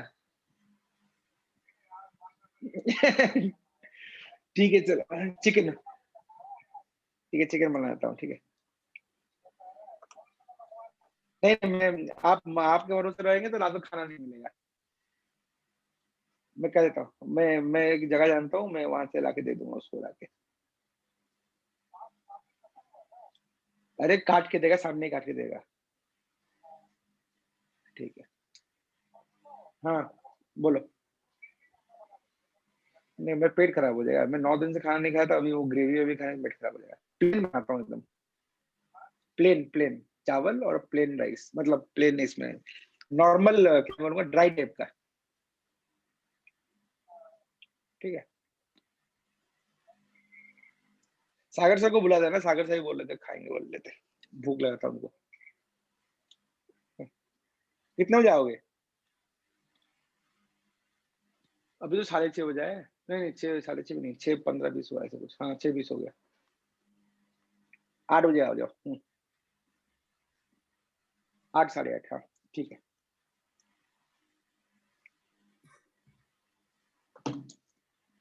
हाँ, क्या हम लोग बात कर रहे थे, कुछ पूछ रहे थे, फ्यूनिकुलर, बोलो क्या फ्यूनिकुलर, जल्दी बताओ। प्रॉफिट क्या है सर इसका? नहीं, अभी तुम इसमें मत जाओ ना, डायरेक्ट तुम कूद क्यों जाते हो, क्या प्रॉफिट क्या है, लॉस क्या है, पढ़ रहे हैं तो कुछ फायदा तो जरूर होगा ना। पता तो चला सर, अपन बना क्यों रहे हैं सर ये सब? अरे चल जाएगा यार, पता समय लगेगा। सर आप Question ये mark बता तो दीजिए हाँ, सर, तुम ये अभी जो बस अपन एक सेकंड रुको रुको रुको, अभी तुम इसमें समझो कि फ्यूनिकुलर प्रोफाइल तुम्हें समझ में आ रहा है कि नहीं आ रहा है, फायदा नुकसान तो बाद में आएगा। आ रहा है सर। हाँ, बस उसी में फोकस करो, मैं फायदा नुकसान वो आगे तुम बताऊंगा जरूर। सर हाँ बोलो बोलो। हाँ सर, यदि प्रोफाइल पैराबोलिक हो और यदि एक कंसंट्रेटेड लोड पी लग रहा हो तो सर फिर भी वो mx 0 ही होगा ना? नहीं नहीं नहीं नहीं, मैं आ रहा हूँ उसमें, आ रहा हूँ बेटा, मैं तुम्हारा डाउट समझ चुका हूँ, मैं इसको बोलने वाला भी था, मैं आ रहा हूँ उसमें, ठीक है, यस थोड़ा सर। टाइम दो, बता दूंगा। मैं बोला कि अगर फ्यूनिकुलर आर्च है, ओह माय गॉड, अगर फ्यूनिकुलर आर्च है तो bending moment at any section is equal to 0 है। अगर एनी सेक्शन 0 है, इसका मतलब mbx will be equal to h into Y. इसका मतलब h कितना हो गया, h is equal to mbx by y, h equal to mbx by y, comfortable. अच्छा, इसका मतलब क्या है देखो, तब आते हैं अपने प्रोफाइल में। मुझे इस प्रोफाइल में अगर तुम देखोगे, this profile is redundant, this profile is redundant. Redundant क्यों? देखो कितने रिएक्शन है, देखो how many reactions are there, 4। How many conditions of equilibrium are there, condition of equilibrium are 3। Condition of equilibrium are only 3। ये 3 ही condition of equilibrium है और 4 तुम्हारा unknown है। 4 अननोन और 3 condition of equilibrium will make the profile redundant. लेकिन अगर तुमने profile को फ्यूनिकुलर बना दिया, भाई तुम्हें एक एडिशनल कंडीशन ऑफ इक्विलिब्रियम मिल गया। एडिशनल कंडीशन ऑफ इक्विलिब्रियम क्या है ना, bending moment at any section equal to 0। मतलब क्या है इस प्रोफाइल का हर एक सेक्शन में बेंडिंग मोमेंट 0 है, तो हर एक सेक्शन एक इंटरनल हिंज की तरह काम कर रहा है। किसकी तरह काम कर रहा है? इंटरनल हिंज की तरह। क्या बोले? मूवमेंट का रेजिस्टेंस दे रहा है। अरे रेजिस्टेंस कैसे दे रहा है, जब मूवमेंट 0 हो रहा है तो रेजिस्टेंस कैसे आ रहा है? मतलब वही सर, मूवमेंट रुक रहा है, मतलब 0 ही सर। रुक रहा है तो 0 कैसे है भाई? 0 मतलब मूवमेंट नहीं है ना, तो समझो। मैं पहले बोल दूं, ठीक है, तुम्हारा जो भी डाउट होगा मैं बात सुनना, डाउट कभी आएगा नहीं तो सुनते रहना। मैं ये बोला कि तुम्हारा अगर इस प्रोफाइल को देखोगे तो हर सेक्शन का बेंडिंग मोमेंट 0 है। अगर हर सेक्शन का बेंडिंग मोमेंट 0 है, मतलब हर सेक्शन एक इंटरनल हिंज की तरह बिहेव कर रहा है। तो इंटरनल हिंज में left hand side, right hand side कहीं पे भी मूवमेंट नहीं होता। तो इससे फायदा ये हुआ कि ये इनडिटरमिनेट स्ट्रक्चर अब डिटरमिनेंट स्ट्रक्चर में कन्वर्ट हो गया। अगर डिटरमिनेंट स्ट्रक्चर में कन्वर्ट हो गया तो इसका हॉरिजॉन्टल रिएक्शन, वर्टिकल रिएक्शन दोनों को हम आराम से निकाल सकते हैं। जो कैसे, अभी हमने कंडीशन यूज किया कि अगर तुम्हें हॉरिजॉन्टल रिएक्शन चाहिए, it is equal to mbx by y। अब मैं इसको समझाता हूँ, mbx बाई y मतलब क्या है। मतलब क्या है देखो, मान लो ये जो लीनियर आर्च है, मान लो ये लीनियर आर्च है, यहाँ इसका जो राइज है, इसको राइज, सेंट्रल राइज बोलते हैं। मान लो लीनियर आर्च का जो राइज है वो एच है, लीनियर आर्च का राइज है कहाँ पे, एच। और एच कहाँ पे है ना, एच कहीं यहाँ पे है, कोई ये दूरी पे एच है। मान लो this part is l/3, this part is 2l/3, तो l/3 दूरी पे तुम्हारा राइज क्या है, तुम्हारा एच। अगर ये राइज तुम्हारा एच है तो तुम क्या कर सकते हो, देखो अगर तुम इस हॉरिजॉन्टल रिएक्शन को निकालना चाहते हो, वर्टिकल, देखो बेटा वर्टिकल रिएक्शन हमेशा एक इनडिटरमिनेट स्ट्रक्चर में भी वर्टिकल रिएक्शन निकल जाता है। इस आर्चेस की बात कर रहा हूँ, in indeterminate arch also vertical reaction तुम निकाल सकते हो, वर्टिकल कोई दिक्कत ही नहीं होगा। ये होगा कितना ना 2p/3, ये कितना होगा ना p/3, तुम चेक कर सकते हो, एक होगा 2p/3, एक होगा p/3, मतलब a/a+b रेशियो में डिवाइड कर दो, तुम्हारा आंसर निकल जाएगा। दिक्कत क्या होता है हॉरिजॉन्टल रिएक्शन में, लेकिन अभी हमने क्या देखा, एक कंडीशन देखा हमने, क्या कंडीशन देखा कि this horizontal reaction is equal to mbx/y। अब y क्या है, देखो y होता है राइज, y होता है राइज। देखो मुझे राइज कहाँ का पता है, मुझे राइज हर जगह का पता है, क्योंकि लीनियर है, मैं राइज हर जगह का निकाल सकता हूँ बाय यूजिंग ज्योमेट्री। लेकिन मैं क्या कर रहा हूँ, जो जहां पॉइंट लोड P है, मान लो वहां का राइज ले रहा हूँ। पॉइंट लोड P के नीचे का जो राइज है मैं ले सकता हूँ, किसी और का भी ले सकता हूँ, लेकिन अगर इसी राइज को मैं ले लूं तो यहाँ का राइज कितना है ना h, तो मैं y की जगह कितना लिख दिया h। तो लॉजिक ये है, अगर तुम h लिख रहे हो तो तुम उसी सेक्शन का बेंडिंग मोमेंट लोगे। तो तुम बेंडिंग मोमेंट कहाँ का लोगे, तुमने जहां पे h लिखा है वहां पे पॉइंट लोड P भी है, तो तुम अंडर पॉइंट लोड P तुम क्या लिखोगे ना, अंडर पॉइंट लोड P तुम बेंडिंग मोमेंट लोगे। क्या तुम under point load P bending moment ले पाओगे क्या? हाँ, तुम BMD जानते हो, अगर ये l/3 है, ये 2l/3 है, तो ये रिएक्शन कितना होगा ना 2p/3, और ये रिएक्शन कितना होगा ना p/3, और बेंडिंग मोमेंट कितना होगा ना कितना होगा रे 2pl/9। चेक करना, बेंडिंग मोमेंट होगा 2pl/9। कैसे किया ना, 2p/3 इंटू l/3 कर दिया, इतना ही बेंडिंग मोमेंट लेफ्ट में आएगा, इतना ही बेंडिंग मोमेंट राइट में आएगा। तो तुम क्या देख पा रहे हो कि जहां पे पॉइंट लोड P लगा है वहां पे बेंडिंग मोमेंट 2pl/9 है, उसी को हम बोलते हैं MBX। MBX मतलब बीम में, ये लोड को तुम बीम में लगाओ, बीम में एक्स सेक्शन का बेंडिंग मोमेंट, बेंडिंग मोमेंट कहाँ पे एक्स सेक्शन का, तो मेरे लिए अभी ये एक्स है, और जो तुम एच देख रहे हो वो एच ही मेरा क्या है, वाई, एच ही मेरा क्या है, वाई। तो जब मैं वाई को एच लिख रहा हूं तो एक्स दूरी पे मतलब l/3 दूरी पे मेरा बीम में बेंडिंग मोमेंट कितना है ना 2pl/9। तो तुम यहाँ पे क्या पुट करोगे 2pl/9, 2pl/9, तो तुम्हारा h कितना निकल जाएगा ना, h होगा 2pl/9 इंटू h। तो हॉरिजॉन्टल रिएक्शन कितना आया, कुछ गड़बड़ लग रहा है,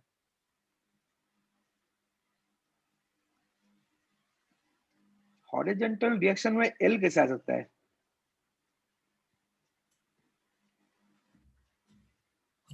राइज है h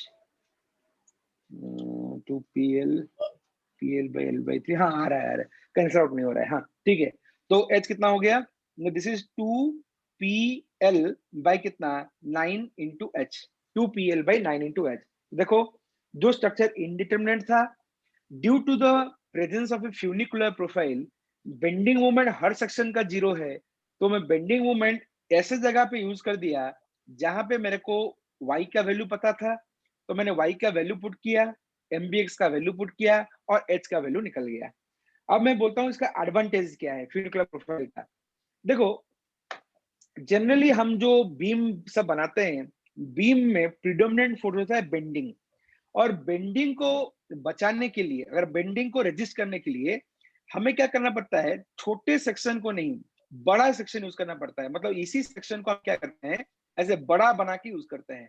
तो हमने यहाँ पे बड़े बड़े सेक्शन को यूज करते हैं to increase the moment of inertia, to increase the moment of inertia of the section, and we use this structure in form of beam, हम इसको बीम के फॉर्म में यूज करते हैं। लेकिन अगर तुम्हारा प्रोफाइल फ्यूनिकुलर हुआ तो बेंडिंग मोमेंट हर सेक्शन का 0 हो गया। मतलब तुम अगर पी लोड के लिए ऐसा प्रोफाइल बना दिए तो हर सेक्शन का बेंडिंग मोमेंट 0 हो गया। अच्छी बात, अब बेंडिंग मोमेंट नहीं है तो शियर फोर्स भी नहीं होगा, बेंडिंग मोमेंट नहीं है तो शियर फोर्स नहीं होगा, क्यों? Why this is true? Because we know that dm upon dx, rate of change of movement is equal to कितना? shear. Rate of change of movement is equal to कितना? shear. अगर तुम्हारा bending movement ही नहीं है तो share भी नहीं होगा। तो स्ट्रक्चर में दो फोर्स गायब हो गया, बेंडिंग मूवमेंट भी नहीं रहा, शेयर भी नहीं रहा। फायदा क्या हुआ? स्ट्रक्चर में सिर्फ एक ही तरह का फोर्स रहेगा। फायदा क्या हुआ? स्ट्रक्चर में एक ही तरह का फोर्स रहेगा। वो फोर्स क्या होगा? अगर तुम ऊपर से ऐसे लोड को प्रेस कर रहे हो तो मेंबर में एक ही फोर्स आएगा, जिसको हम कहते हैं कंप्रेशन। क्या आएगा तुम्हारे मेंबर में? कंप्रेशन। मतलब समझो, कंप्रेशन मतलब एक्सियल लोड। एक्सियल लोड को कैरी करने के लिए तुम्हें इतना बड़ा बड़ा स्ट्रक्चर नहीं होना चाहिए, तुम्हें ऐसे स्लेंडर स्ट्रक्चर तुम बना सकते हो। ऐसे स्लेंडर और ऐसे लंबा लंबा स्ट्रक्चर को तुम यूज कर सकते हो। ऐसे कोई स्लेंडर स्ट्रक्चर को तुम आराम से यूज कर सकते हो। तो फायदा क्या हुआ? अगर मैं आर्च का शेप को फ्यूनिकुलर बनाता हूं, फ्यूनिकुलर बनाने से पहला फायदा ये हुआ कि आर्च में कोई भी सेक्शन में बेंडिंग मोमेंट नहीं आएगा। अगर बेंडिंग मूवमेंट और शियर फोर्स आर्च में नहीं आता तो आर्च में सिर्फ एक ही फोर्स आएगा। वो एक ही फोर्स क्या है ना? Axial force. अगर ऊपर से तुम लोड लगा रहे हो तो होगा axial compression.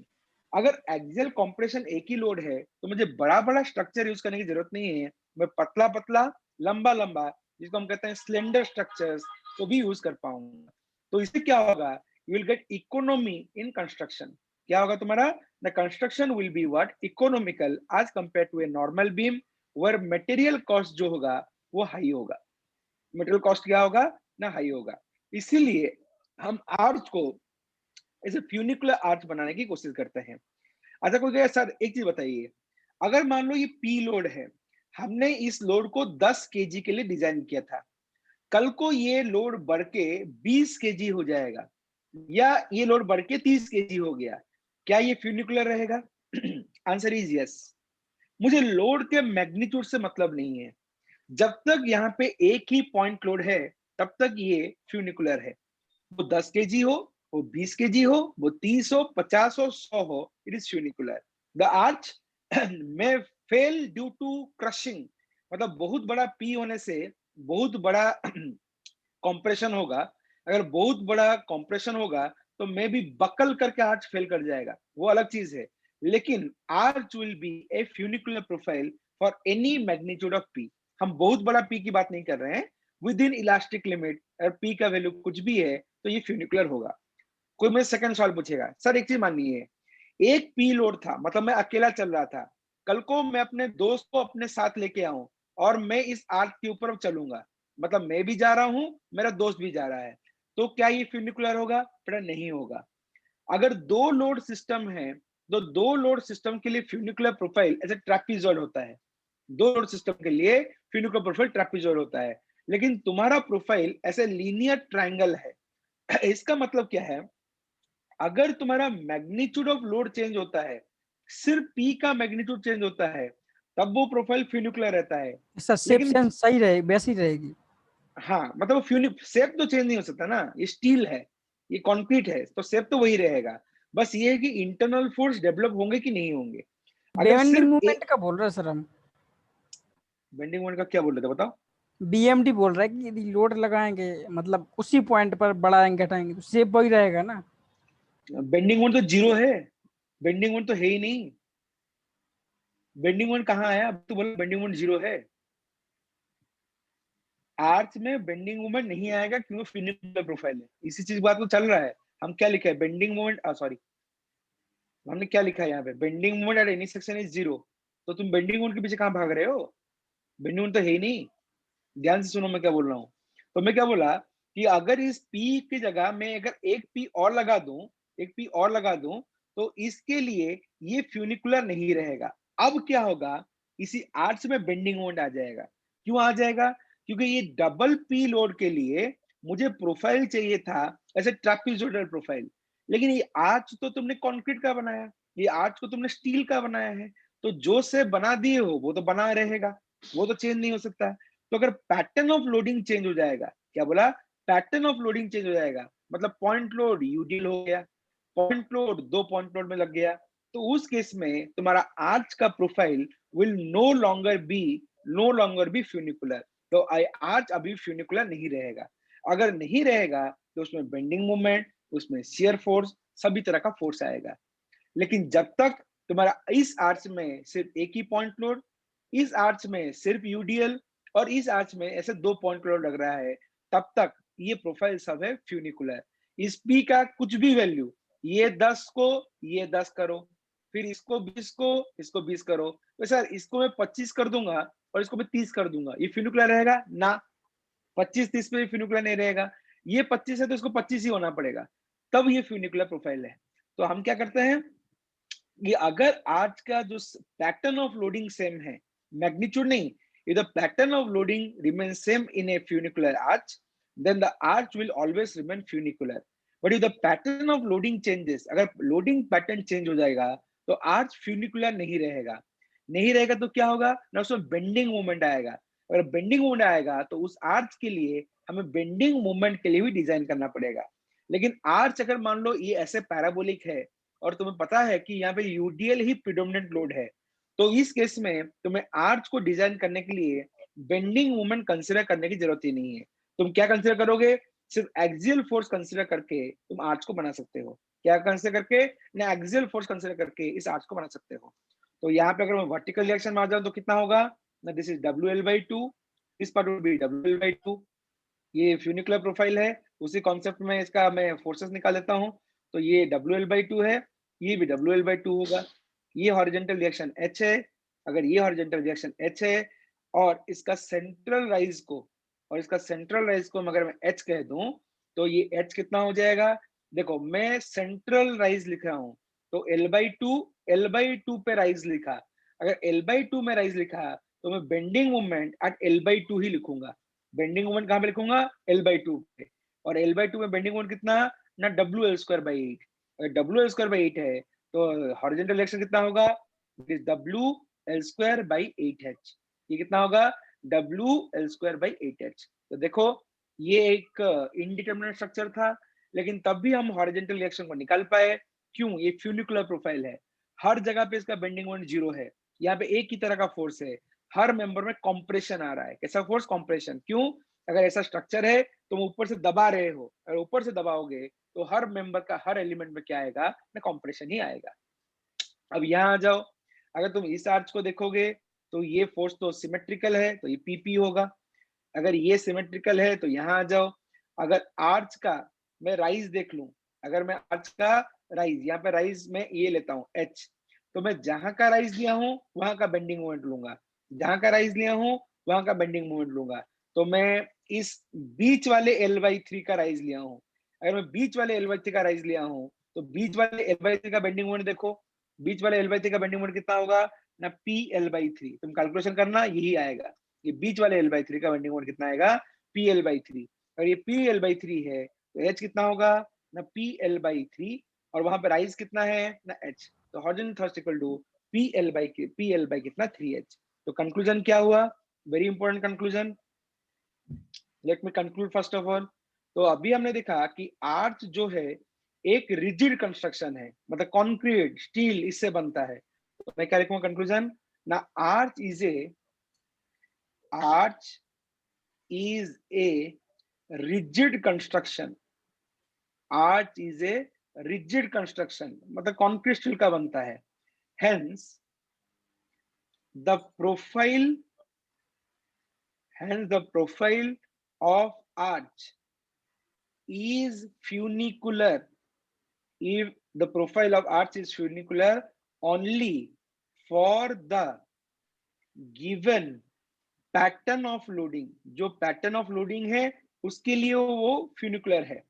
Pattern of loading समझ रहे हो, एक पॉइंट लोड है या 2 पॉइंट लोड है या यूडीएल है, उसके लिए जो आर्च बना है वो फ्यूनिकुलर है। But only for the given pattern of loading is a funicular only for the given pattern of loading। there is no influence of magnitude of load, on the funicular. हाँ sir, room में हूँ। Bhupi sir बोले तो आएंगे खाना खाने के लिए। हाँ तो आ जाओ ना, मैं जा रहा हूँ, लेके आ जाऊंगा, बना देगा संतोष। हाँ मैं जाऊंगा, जाकर लेके आ जाऊंगा, बगल में ही तो मिलता है, जाके लेके आ जाऊंगा, लेकिन दुकान में जाके लेके आ जाऊंगा। हाँ बोलो, जल्दी बोलो। ठीक है, तो मैं तो वही बोल रहा हूँ, मैं तो पहुंच रहा हूँ तो फिर आधे घंटे में। हाँ ठीक है, ठीक है, ठीक है, ओके। तो फिर निकला, हाँ ठीक है, आ रहा हूँ। देखता हूँ क्या है, मैं तो देखता नहीं हूँ। ठीक है, ठीक है, ओके, ठीक है, ठीक है, 7 बजे के आसपास पहुंच रहा हूँ, ठीक है।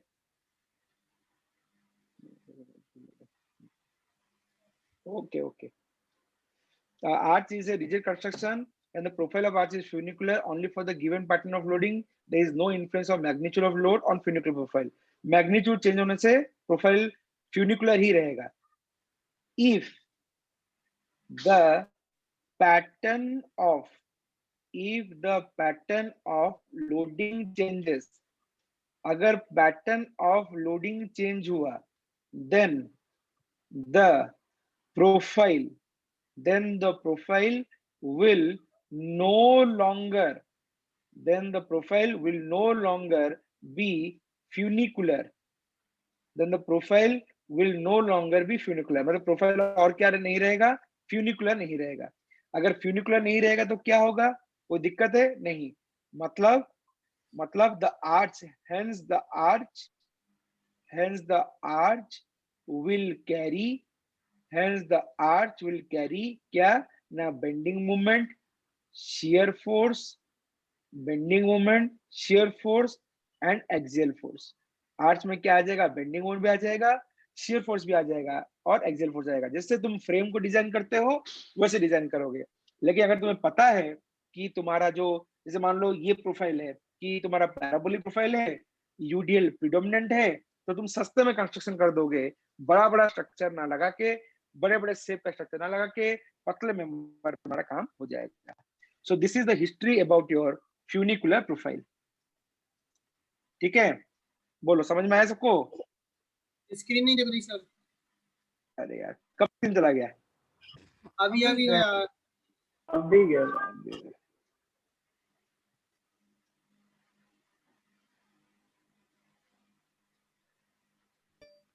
हाँ आ गया तो सर। हाँ सब कुछ देखे हो तो, जो बताया सब कुछ यस फ्यूनिकुलर सर, का कॉन्सेप्ट? Yes sir. अच्छा बोलो अब कहाँ पे, अब क्या डाउट है, कहाँ पे डाउट है पूछो अब।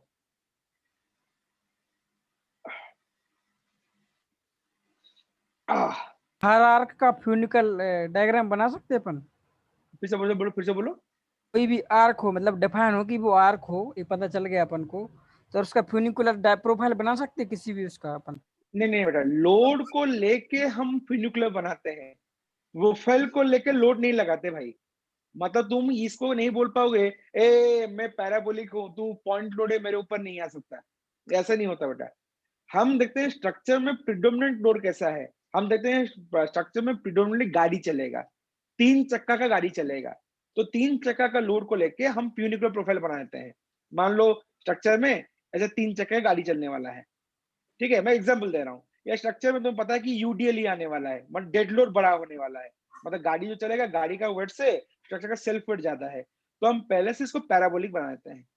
अगर हम पैराबोलिक बना दिए तो क्या होगा, ये फ्यूनिकुलर की तरह बिहेव करेगा, क्योंकि पॉइंट लोड का मैग्नीट्यूड तो बहुत कम है, और बहुत कम है तो बेंडिंग मोमेंट आएगा भी तो आज कंपेयर टू एक्सियल फोर्स उसका वैल्यू बहुत कम होगा, तो स्ट्रक्चर फेल नहीं करेगा।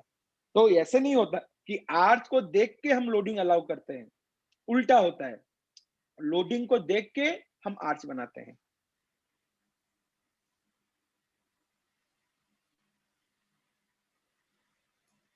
जो घरों में आर्क होते हैं उन पर जो लोड होता है उनका भी मतलब वो फ्यूनिकल डायग्राम प्रोफाइल बन सकता है, मोमेंट जीरो तो हाँ नहीं घर होता पे तो, लेकिन तुम कहाँ पे डिजाइन कर दिए थे, तुम पता लग गया? तुम तो आज पहली बार सुने हो इस कहानी को, तुम्हें कहानी पता ही नहीं था कहानी का तुम्हारा। सर तुम बेंडिंग मूवमेंट की पूछ रहे, बेंडिंग मूवमेंट जीरो थोड़ी होता होगा, उन पर लोड लग रहा है वो हाँ, एडजस्ट करते क्यों नहीं होगा? अगर मान लो तुम अपने घरों में, पुराने घरों में ऐसे ऐसे ऐसे ऐसे तुम स्ट्रक्चर देखते हो, ठीक है, और उसमें ऐसे कुछ पत्थर ऐसे फंसा के ऐसे ऐसे कुछ कंस्ट्रक्शन करते हैं, देखे हो? यस सर ऐसे ऐसे कुछ देखे हैं। कंस्ट्रक्शन कर, हाँ, यस सर, क्यों यस करते सर। थे? क्यों करते थे ऐसे कंस्ट्रक्शन? इसलिए कर देते थे कि इसमें महंगा क्या है ना, इसमें कंस्ट्रक्शन महंगा है, कंस्ट्रक्शन करने में खर्चा होता है, लेकिन क्या है, यहाँ पे कोई भी मटेरियल तुम रखो, यहाँ पे कोई भी मटेरियल रखो, तुम्हारा काम हो जाएगा। तो देखते थे ये ब्रिक में बन जाता था, ये ब्रिक में बन जाता था। कंक्रीट की जगह ब्रिक बना रहे हो, इसका मतलब क्या है? क्योंकि यहाँ पे कॉम्प्रेशन ही प्रिडोमिनेंट है, इसलिए ब्रिक में बन गया। अगर टेंशन वेंशन आता तो ब्रिक रहता, आज बनाते कल झड़ के नीचे गिर जाता, इसीलिए ब्रिक का बना के छोड़ देते थे पुराने जमाने में। ये ब्रिक का बना के, तुम ग्वालियर में जाओ, तुम्हारा एक नाला है जो सूखा रहता है, एकदम पानी नहीं आता, वो कैनल टाइप का है जो, जहाँ पे तुम्हारा सोनू एक का बड़ा सा नदी है फील्ड। सर, नदी है हाँ, सर। वो तो कब मैं जिंदगी में पानी देखा ही नहीं हूँ बेटा, इसलिए मैं बोल रहा हूँ सूखा हुआ है। तुम उसका ब्रिज नाला। का नीचे देखना, वो ब्रिज का नीचे देखना, वो ऐसे आर्ची है वो तुम्हारा, तुम्हारा जो ब्रिज के नीचे जो जो मैदान के पास वाला जो एक बड़ा सा सर फील्ड, फोर्ट पे भी रहते हैं फोर्ट। फोर्ट पे भी तुम दारावाली है देख सकते हो। दारावाली। हाँ, जो भी है, तुम लोग के पास 50 एग्जाम्पल है आज को देखने का, ठीक है। तो इसका मतलब क्या है, क्यों बनाया गया है? जब इतना बड़ा बड़ा कंस्ट्रक्शन है, क्यों बनाया गया आज? दो चीजें, एक तो आर्किटेक्चरल इफेक्ट है, देखने का अच्छा लगता है। दूसरा क्या है, आज कंपेयर टू नॉर्मल बीम, तो इसमें जो लोडिंग आता है वो सिर्फ एक्सियल फोर्स आता है। तो तुम ऐसा कोई भी मटेरियल ले लो जो एक्सियली स्ट्रांग हो, पत्थर ले लो, पत्थर तो एक्सियली स्ट्रांग होता है, कंप्रेशन में स्ट्रांग होता है, तो उसी को ले लो, तुम्हारा काम हो जाएगा। इसको वोजेनियर कंस्ट्रक्शन बोलते हैं, स्पेलिंग शायद VOUSSIO, यस सर, यस। ऐसा कुछ नाम, स्पेलिंग से गलत है मेरा, लेकिन इनको वोजेनियर कंस्ट्रक्शन बोलते हैं इसको। पुराने जमाने में तुम्हारे ग्वालियर में बहुत ज्यादा देखने को मिलेगा ये, ठीक है, लॉजिक वही है। अच्छा, चलेगा सबको? Any doubt in this part? Sir हाँ बोलो। कोई बात नहीं। कोई डाउट है इसमें तो बताओ। फ्यूनिकुलर प्रोफाइल को समझ में सबको? Yes sir. अच्छा ठीक है। अब अगर इसमें मैं तुम्हें क्वेश्चन देता हूँ,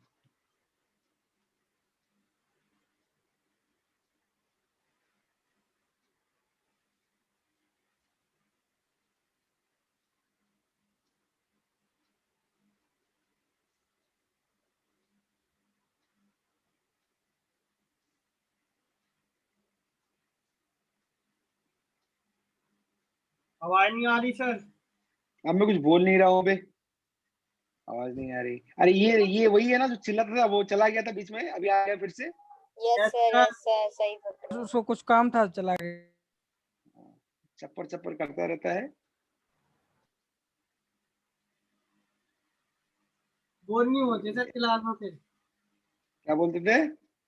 बोर नहीं होती सर, बोल रहा मतलब पूरी क्लास अच्छी रहती है। तो मैं क्या क्लास में, तू क्या शाहरुख खान है? हैं? बोर क्या, मूवी थोड़ी ना चल रहा कि बोर होना है। क्लास है, क्लास कभी इंटरेस्टिंग हो ही नहीं सकता, क्लास तो बोरिंग ही होगा हमेशा। नहीं सर, लेकिन आपकी होती है सर। ठीक अरे है, बहुत फर्जी तारीफ हो गया। फर्जी लोग थी सर खुश करने को आपको। हाँ बस, हाँ सही। उस बहाने बहुत नंबर कमाई है वो, ये सही बोल बोल के बहुत नंबर मिला है प्रैक्टिकल में। चलो 75 में से 74 लेती है। हाँ मिलते हैं सर नंबर। ठीक है, चलो चलो चलो, हो गया सबका। देखो कमेंट से मैं मारूंगा, बाकी तुम लोग से मजे लो, ठीक है? तुम देखो आंसर दो। Calculate horizontal thrust. अच्छा बताओ, ये जो स्ट्रक्चर तुम देख रहे हो, ये फ्यूनिकुलर है कि नहीं है? Yes sir. सर है। नहीं सुबह नहीं। अगर तुम, सर हम देख नहीं क्या पा रहे, बोलो? सिर्फ पता है। क्यों स्क्रीन शेयर नहीं हो रहा क्या? देख तो पा रहे हैं, हम वो नहीं देख पा रहे इसका बेंडिंग में। बेंडिंग मोमेंट क्या है? तुम तो इतना लल्लू तो नहीं होगी, इसका बेंडिंग मोमेंट तुम्हें नहीं आता होगा।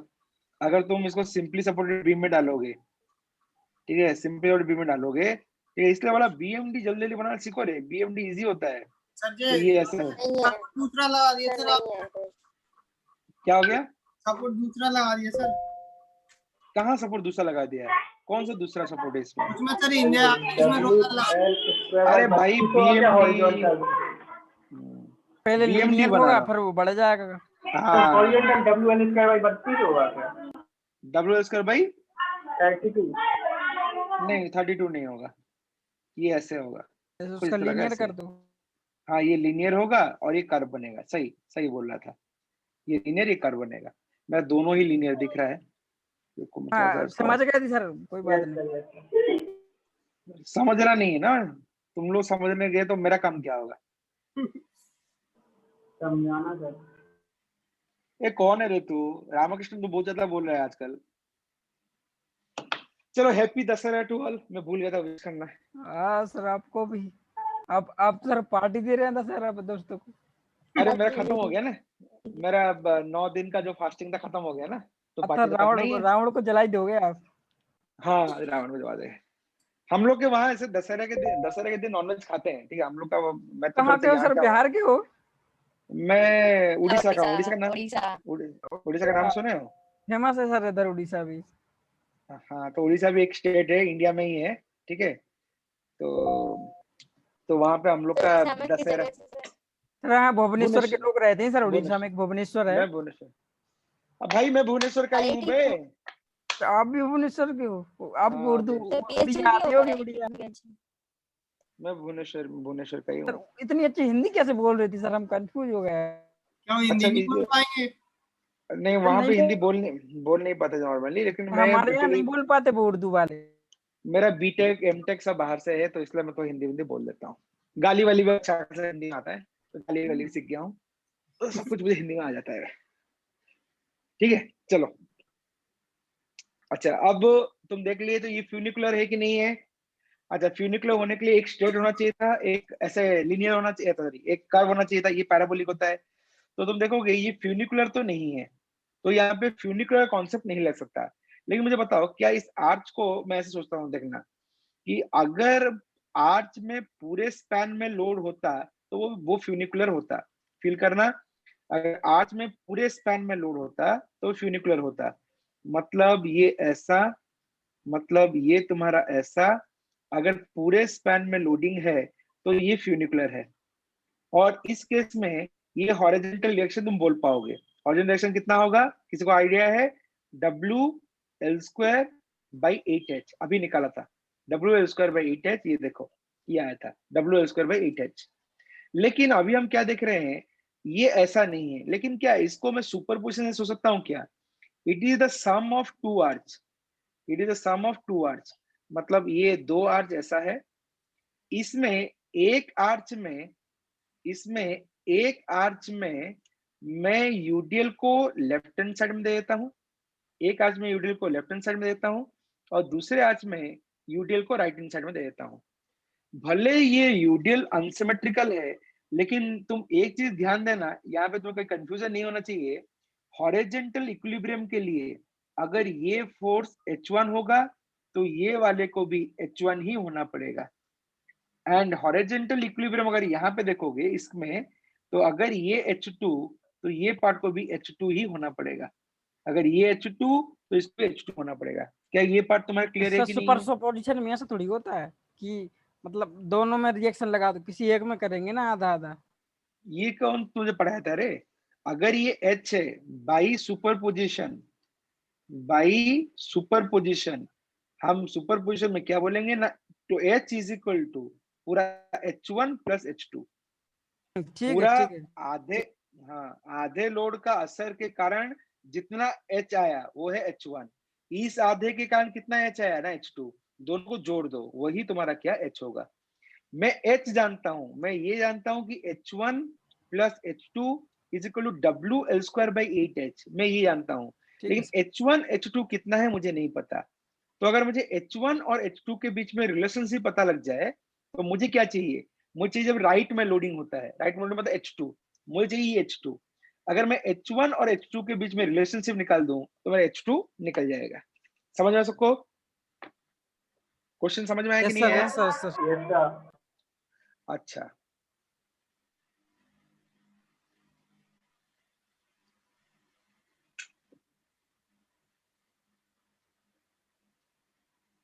सर स्क्रीन को क्या हुआ? वीडियो दिख रही है वीडियो। रुक जाओ रुक जाओ रुक जाओ। मुझे थोड़ा सा ऑनलाइन आना पड़ा।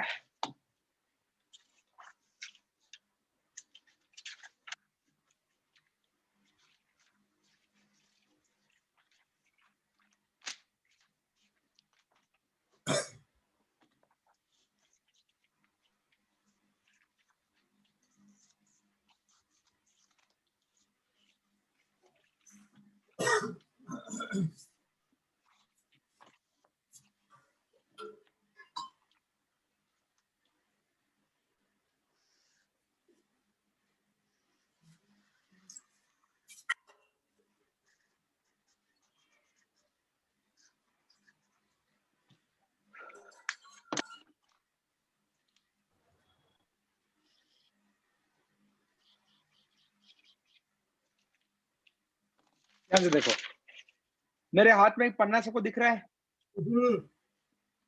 अब बताओ, इस पन्ने में मैं एक आर्च बनाया हूं जहां पे लोडिंग मेरे लेफ्ट हैंड साइड में है। ये जो मैं हाथ दिखा रहा हूँ, ये लेफ्ट हैंड साइड है।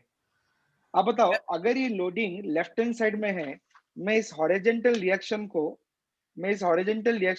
H1, इस हॉरिजॉन्टल रिएक्शन को H1 बोलता हूँ। तो फिर से दिखा रहा हूँ, जब लोडिंग मेरे लेफ्ट हैंड साइड में है, मैं इस हॉरिजॉन्टल रिएक्शन को H1 और H1 दिखा रहा हूँ। सबको दिख रहा है?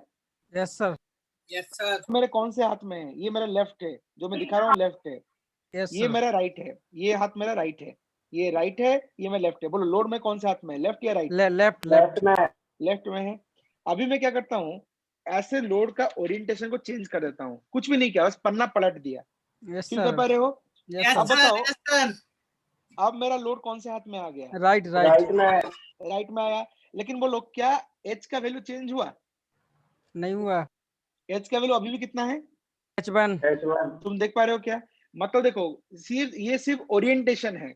जब ऐसा हो तब भी H1 हो, अगर तुम्हारा लोड ऐसा भी हो जाए तब भी क्या H1 ही रह रहा है क्या? Yes sir. इसका मतलब क्या है? देखो कि ओरिएंटेशन ऑफ लोडिंग चेंज करने से, मतलब लेफ्ट में या तुम राइट में लोड डालोगे, तो इसमें हॉरिजॉन्टल फोर्स जो होगा उसमें कोई चेंज नहीं आएगा। Is it clear all of you? समझ में आया सर। सबको? अच्छा, अगर ये तुम्हें समझ में आया तो मुझे लगता है तुम्हारा काम हो जाएगा।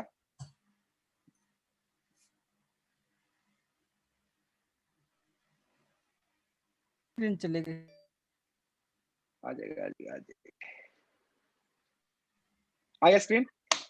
Yes sir. देखो, यस सर। क्या हम जानते हैं एज, अभी हमने देखा क्या, as H1 is equal to H2। अभी हमने देखा H1 is equal to H2। तो मुझे चाहिए राइट साइड में लोडिंग। राइट साइड में लोडिंग को मैंने क्या नाम दिया है ना? H2 नाम दिया है। H2 नाम दिया है। तो मैं आज H1 is equal to H2 देखो, बोलूंगा 2 times H2 is equal to W into L square by 8H। तो मुझे चाहिए था H2, तो H2 कितना होगा ना? W L square 16H। H2 कितना हो जाएगा? W L square by 16H। तो तुम जो ढूंढ रहे थे, ये H2 है, मान लो ये H2 है। तो अगर ये H2 है, H2 कितना होगा ना? W L square by 16H। This what is W L square 16H। देखो, any doubt you can ask me.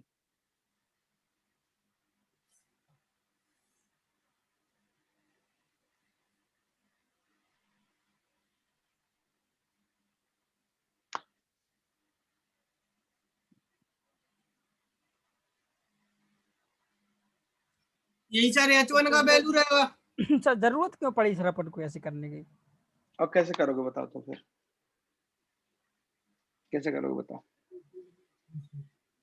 पर ये पोजीशन तो के बारे में बात कि ये तो अपन ने तोड़ ताड़ के इनडिटरमिनेट स्ट्रक्चर है, तो स्टैटिक से तो नहीं निकल पाएगा, क्योंकि रिएक्शन है 4, कंडीशन इक्विलिब्रियम में 3 है। तो कैसे निकालोगे बताओ? सर उसको ऐसे नहीं बोलो। कर सकते ना कि अगर फ्यूरिकुलर प्रूव करना है तो सेम टाइप का लोड होना चाहिए पूरे स्पैन में पूरे। हाँ हाँ, तो हाँ तो इसमें उसके आगे क्या?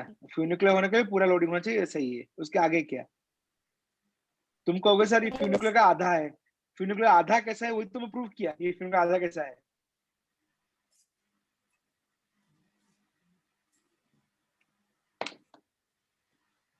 हाँ बोलो, योगेश क्या बोल रहे थे कि क्या इसको नहीं ऐसे नहीं करके कैसे कर दोगे बताओ?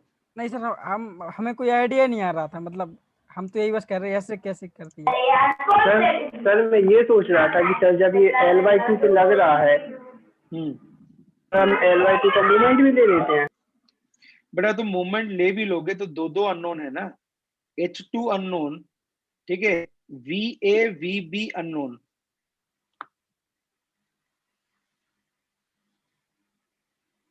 और तुम्हें कैसे पता लगा कि ये C पॉइंट में मोमेंट 0 है? ये C पॉइंट में मोमेंट 0 तभी होता है ना जब वो फ्यूनिकुलर हो, लेकिन ये तो नॉन फ्यूनिकुलर है, तो C पॉइंट में कुछ मूवमेंट रहेगा ना। तो तुम ये भी तो नहीं कर सकते कि C पॉइंट में मूवमेंट ले लिए और आंसर निकाल दिए, वो तो गलत है, क्योंकि C पॉइंट में मूवमेंट रहेगा। अगर हाँ C पॉइंट में हिंज देता, ये 3 हिंज आर्च होता, तो तुम कहते कि नहीं सर C पॉइंट में हिंज है, मूवमेंट 0 है, तो वो मूवमेंट लेके निकाल दिया। तो ये वो चीज तुम नहीं कर सकते। समझ गए सर। हो गया ना। चलो स्क्रीनशॉट तो ले हाँ यही एंड करते हैं, थोड़ा स्लो हो गया आज, कल आज खत्म हो जाएगा लगभग, थोड़ा सा बच जाएगा। 2 लेक्चर में। हाँ सस्पेंशन केवल बच जाएगा, सस्पेंशन केवल 1 क्लास और। 2 लेक्चर क्या, तुम लोग तो क्वेश्चन कुछ बना नहीं रहे हो, मैं फर्जी का क्यों गला फाड़ फाड़ के पढ़ाऊं? कैसे नहीं क्वेश्चन बनाते तो खत्म करो। बनाते हैं सर। तो मैं तो बोला हूँ, तुम क्लास में मैं कितना पढ़ाऊंगा वो तो मेरे ऊपर है, तुम जितना ज्यादा क्वेश्चन बनाओगे मैं उतना ज्यादा पढ़ाऊंगा, तुम नहीं पढ़ोगे तो मैं कुछ भी पढ़ाऊं, तुम्हें क्या फर्क पड़ता है, तुम थोड़ा पता है कितना पढ़ना है। नहीं सर। मैं तो एक दिन में खत्म कर दूं, तब तो तुम नहीं पढ़ो, तुम्हें थोड़ा पता लगेगा नहीं सर ने ये नहीं पढ़ाया वो नहीं पढ़ाया।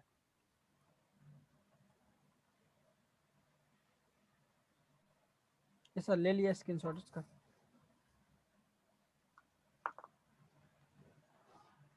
यस सर,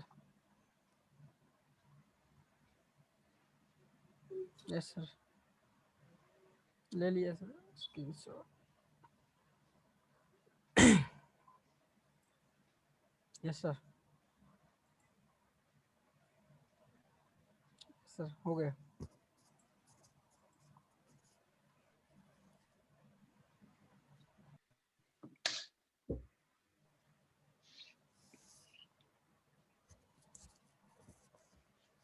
चलो we'll end over here.